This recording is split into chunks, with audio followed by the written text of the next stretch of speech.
Olá, pessoal. Estamos aqui no Congresso da ISTH 2024, aqui em Bangkok. É um prazer de receber a doutora Fernanda Orsi, uma amiga, uma colega hematologista, professora associada da Unicamp, médica e também do Hospital das Clínicas da Faculdade de Medicina da USP. E com muita honra, ela é a representante hoje na Sociedade Internacional de Hemostasia e Trombose, faz parte do conselho, única brasileira, então é uma honra ter você aqui, Fernanda. Eu gostaria que você, por favor, Fernanda, se apresentasse, falasse um pouco da sua expectativa e do Congresso e comentasse sobre uma plenária que nós tivemos agora sobre plaquetopenia induzida por heparina, que hoje já não é uma doença única, já é uma entidade. Então, eu gostaria que você, por favor, comentasse um pouco essa aula, que eu achei maravilhosa. Sim. Ô, João, obrigada pela apresentação. É um prazer estar aqui com você no Congresso.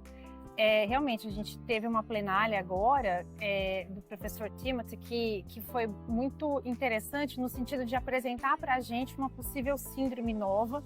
Todos somos muito familiarizados com a HIT, com a trombocitopenia induzida pela heparina, e a gente viu ali na sequência da vacinação em grande massa contra a Covid, principalmente pelas vacinas com adenovírus, o surgimento da VIT, uma trombocitopenia com trombose associada à vacinação, né? Duas síndromes muito semelhantes, mas que o anticorpo ali, apesar de PF4, um anticorpo um pouco diferente e de uma diferente forma de diagnóstico também.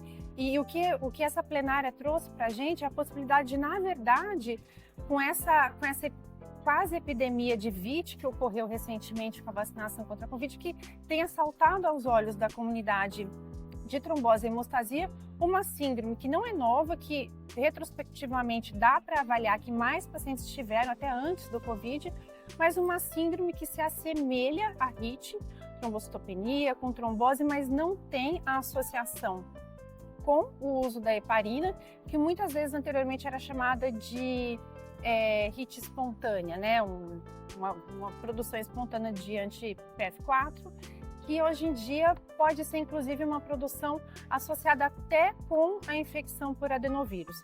É uma coisa bastante interessante, tem métodos laboratoriais, né, João, que você está mais nessa área, que inclusive conseguem diferenciar se o padrão é mais de VIT, que é esse anti-PF4 que não está associado em si à exposição à heparina, do padrão de HIT, e mesmo o andamento, né, a evolução clínica o que eles têm chamado de síndrome anti-PF4 é diferente, pode ser até mais crônica. O tratamento pode englobar, inclusive, novos medicamentos monoclonais, tipo ibrutinib. Então, foi bastante interessante, né, principalmente pelas possibilidades de ter ferramentas diagnósticas para diferenciar essas duas doenças e o tratamento, né? E também acho que interessante que foi citado também uma outra entidade ligada à cirurgia ortopédica e de joelho associado ao uso da heparina, mais o garroteamento, que é uma coisa que às vezes a gente via casos e não sabia o que era, e também uma gomopatia monoclonal associada à trombose também. Então, enfim, essa assim um quadro mais grave, com queda de fibrinogênio, dedímeros muito altos, tudo. Sim. Então, hoje trouxeram ao conhecimento e da comunidade essas novas doenças que ficaram aqueles casos que a gente tinha múltiplas tromboses, casos muito graves e que nós perdíamos esses pacientes e a gente não tinha muito como tratar esses doentes. Então foi citado o tratamento com imunoglobulina endovenosa de uma maneira como PTI, mas também com o uso de medicações imunoclonais. Foi super interessante essa muito interessante. E realmente foi uma coisa que a gente mesmo, retrospectivamente, fica pensando em quantos pacientes a gente não viu com alguma coisa semelhante, plaquetopenia com trombose, que não era PTT, não era SAF, ficou meio que até sem conseguir fazer o diagnóstico, agora a gente tem a possibilidade de pensar nessa síndrome proposta nova, essas síndromes de PF4 foi muito bacana, né, João? Foi muito interessante.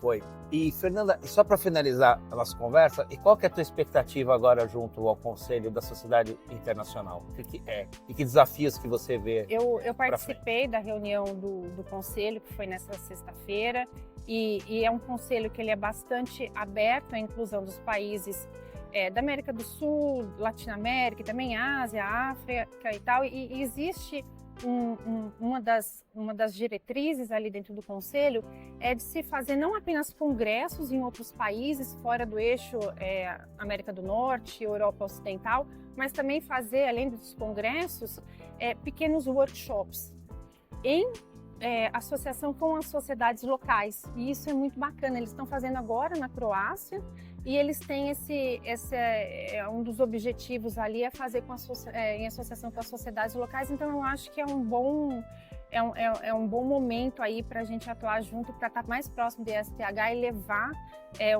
como que highlights do ISTH patrocinados pelo próprio ISTH para o Brasil e para a sociedade brasileira. Excelente. Ó. Bom, mais uma vez, parabéns e pela Obrigada. sua eleição, é mais que merecida. Você é uma profissional super séria, respeitada e no Brasil, e conte com a parceria da Sociedade Brasileira de Trombose e Hemostasia nesses teus anos aí de atuação junto à Sociedade Internacional. E obrigado, Fernanda. Muito obrigada, João. Eu agradeço a vocês também. Um abraço.